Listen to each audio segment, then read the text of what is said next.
La bière, c'était déjà une passion depuis l'âge de 14 ans.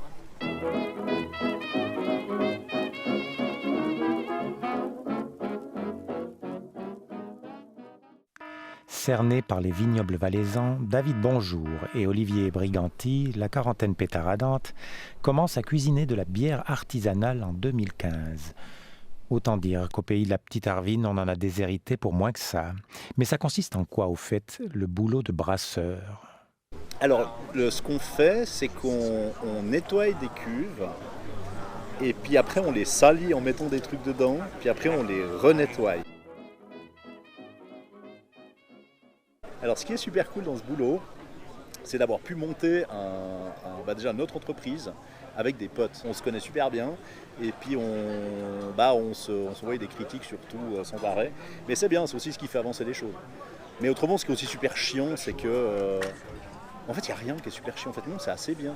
C'est chiant parce on doit nettoyer beaucoup de trucs, puis c'est un peu répétitif quand même, faut dire ce qu'il y a, mais ça fait partie du truc. À la BM, on est capricieux. On demande au brasseur de nous faire une recette rien que pour nous. Et le pire, c'est que parfois ça marche. Alors la Samuel Jacques, c'est une bière qu'on est très content de faire pour la brasserie de Montbenon parce que déjà c'est des potes, la brasserie de Montbenon. Ce qui a été fait, c'est une bière, c'est une lager. Donc c'est une bière de fermentation basse, c'est une bière qui est faite pour être une bière facile d'accès, qui n'a pas trop d'amertume, qui n'a pas de sucrosité, qui n'a pas trop d'alcool, on a 4,2%. Les bières artisanales, avec leur satané goût de bière, déplaisent à de nombreux soifards qui considèrent que ça doit rester une eau gazeuse aromatisée.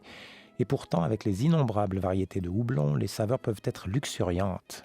Mais de là à détrôner le vin pour accompagner la côte de bœuf, il reste du boulot. En mangeant, on peut boire plein de trucs. On peut boire de la limonade, de l'eau, du vin, de la bière, du sirop, ce qu'on veut. Après, moi, personnellement, je trouve que c'est plus cool de boire du vin en mangeant. Et puis, je préfère boire de la bière pour me boire la gueule ou pour partager un bon moment avec les copains. Certes, tout le monde peut faire de la bière dans sa baignoire le week-end, mais c'est rarement succulent. Du vrai matériel, c'est passablement indispensable, et du vrai talent aussi.